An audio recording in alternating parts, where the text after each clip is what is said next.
Allez, on se retrouve pour cette analyse du deck Déception Welcome Core par Guma, la Gods Unchained Mythic Academy. Vous avez le lien de Discord dans la description. Alors, on a le McAfee Chief, une petite arme 1-5 qui va pouvoir frapper plusieurs fois avec le Hero Power. Ensuite, Dark Knives qui permet de booster les créatures qui sont cachées. Le Switch Duelist, la classique, 3-1 qui inverse 1-3 autour de l'adversaire. Le Félide Assassin, Flank Hidden, le Wild Dog qui a un bon body de 3 et le Vanguard Axewoman de 2 qui va pouvoir attaquer directement en entrant sur le board. Assassin Aim plus 3 moins 1, donc attention de le mettre sur une créature qui a plus que1 point de vie. Et encore une fois c'est un gros boost. Umber Arrow qui permet de faire du contrôle un petit peu, de prendre une créature à 2 chez l'adversaire, de faire un switch ou d'attaquer. Et un Roland World Whisper qui permet de piocher une carte, d'aller chercher des solutions si on en a besoin. Ensuite, on a le Volt Vagabond. Après que cette créature est attaquée, on gagne une copie d'une carte adverse. Donc ça c'est plutôt pas mal comme carte, ça permet d'avoir encore une fois une forme de pioche. Un petit Dionyson's Drunk qui permet de switcher l'attaque et la vie. Donc si on a une créature qui pose problème en face, exemple une 0-8 ou une grosse créature, on inverse. Et du coup elle a plus beaucoup de vie et c'est plus facile de la trade. Jinxblade Duelist qu'on a déjà vu. Non, on l'a pas vu. C'est celui qu'on attend, pardon. À la fin du tour, il gagne plus 1 de vie si l'adversaire contrôle une créature.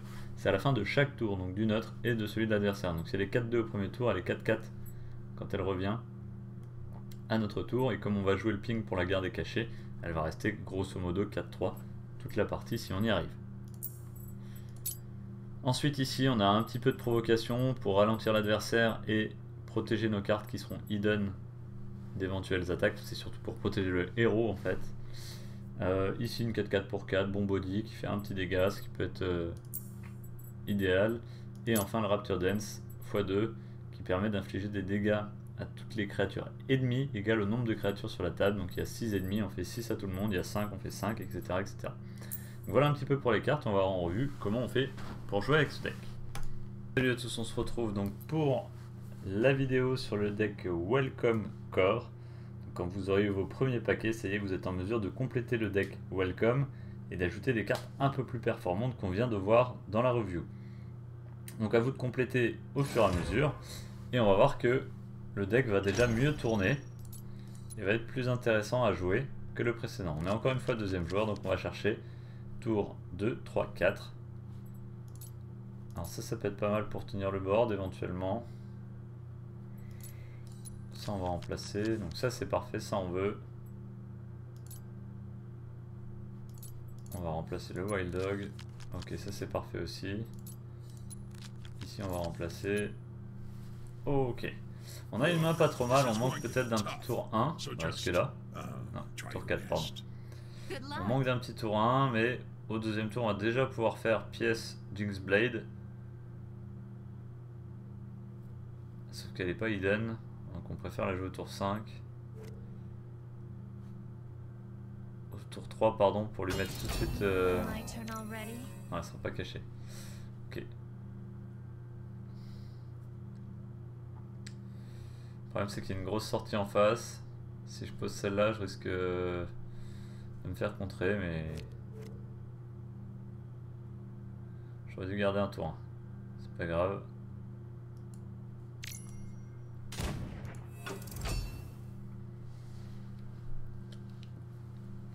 Là j'ai fait un mauvais mulligan, c'est pas grave, ça arrive. J'ai été un peu trop ambitieux.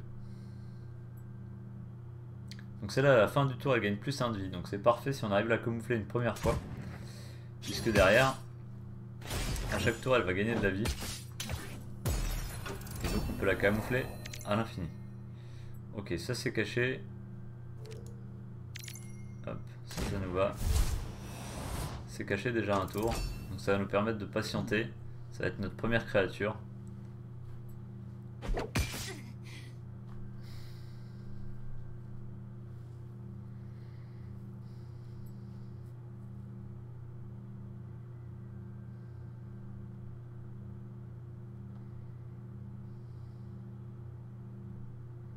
On attend de voir ce que l'adversaire va jouer, peut-être un Hero Power. Pour savoir si on met la Jinx Blade. Ok, dégâts. Non, on va pas mettre Jinx Blade du coup.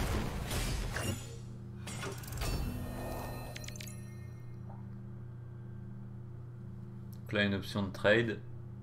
Face, camouflé, c'est pas mal. On va prendre l'option là, je trade. Je face. Je camoufle. That's enough for now.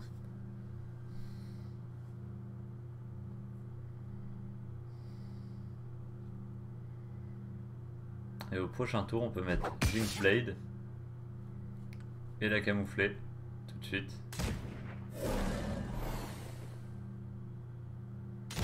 Ce qui va nous faire sacrifier la 3-2 sur une des cartes, notamment je pense la 2-4 qui va venir prendre le trade ici.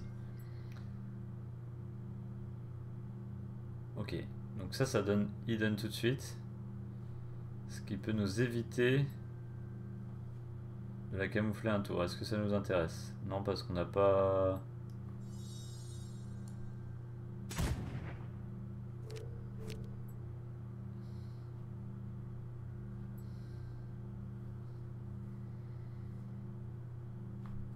Ok, donc là...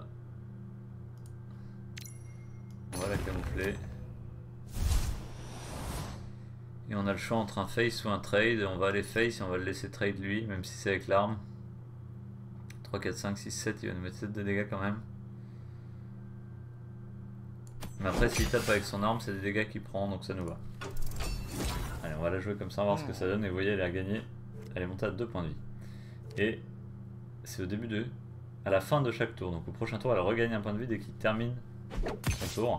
Donc là, il prend avec le protective, pardon. Et là, nous, on va mettre un grand coup d'accélérateur, on va mettre plus 3 et plus 3, plus 6. Plus 6 et en plus camouflé, donc on va pouvoir utiliser le ping pour pouvoir enlever la 2-1. Et là il peut pas gérer notre 4-2. De 3, 4, 5, 6, 7 et on n'aura que 5. Donc ça marche pas pour l'instant. On avait un ping hein, éventuellement qui se faisait aussi. Ok, donc là on a 4 d'attaque, 5, 6, 7, 8, 9, 10. Donc là on va lui mettre 10, il va tomber à 14. On va retomber à peu près à égalité.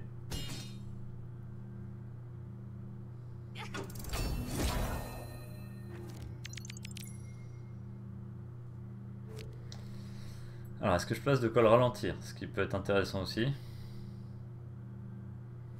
Je peux pas parce que là je suis obligé de mettre l'assassin aim pour avoir le camouflage. Donc là on va lui mettre un gros coup de pression. On va recamoufler. Et là si on trouve un nouveau boost, ça suffit pas parce qu'on aura que 13. Ok, 14. 3, 4, 5, 6, 7, 8, 9, 10, 11, 12. Pour l'instant, il lui manque 2 de dégâts. Alors l'avantage, c'est que n'importe quelle provocation qui tomberait peut être gérée avec le Hero Power, par exemple. Là, on peut faire Hero Power sur la provocation. Ça la met en camouflage, en hidden. Et du coup, on peut passer au-dessus puisqu'elle est considérée comme cachée, donc plus sur la table. Donc là, c'est un deck qui est assez optimisé en face, hein, avec Warmonger Smith... Valka Captains qui sont des cartes quand même de haut niveau. Mais vous voyez qu'on tient la route et que face à des decks plus bas, là on est à un niveau mythique hein, clairement en face. Ok, j'avais pas vu le létal. Il y a eu 3 dégâts. Mais voilà, vous avez compris le principe du jeu. On a plus de cartes pour s'appuyer sur la même technique qu'on utilisait avec le deck Welcome. Donc après, toute la subtilité, ça va être de choisir quand est-ce qu'il faut le trade et quand est-ce qu'il ne faut pas trade. Voilà. Je vous souhaite un bon grind et on se retrouve très bientôt pour la vidéo mythique.